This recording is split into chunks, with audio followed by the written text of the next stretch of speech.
PC maintenance requires some general tools. These tools are not necessarily special tools or expensive, and each of these tools can be purchased from a local hardware store. Along with these tools, we'll need some general cleaning supplies to properly maintain our PC. First, we can purchase a basic tool kit from a local computer store that includes a 1/4 nut driver set, a small and medium Phillips and flathead screwdriver, a pair of tweezers, a chip inserter and extractor, a Torx driver set that includes T10 and T15 torque bits, and some type of pliers. This basically is all that is needed for a simple set. For a fully functional tool kit, we'll need to include some hemostats, wire cutters and strippers, a fine and coarse file, and a small flashlight.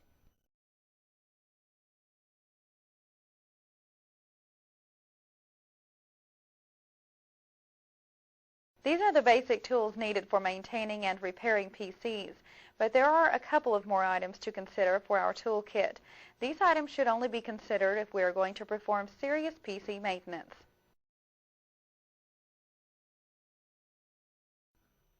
An ESD, or electrostatic discharge protection kit, consists of a wrist strap with a ground wire and a special conductive mat with its own ground wire.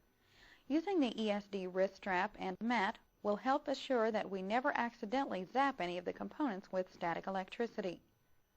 And in certain situations, such as repairing a broken wire, removing and installing new chips, or reattaching components to a motherboard, we must use a soldering iron to make these repairs.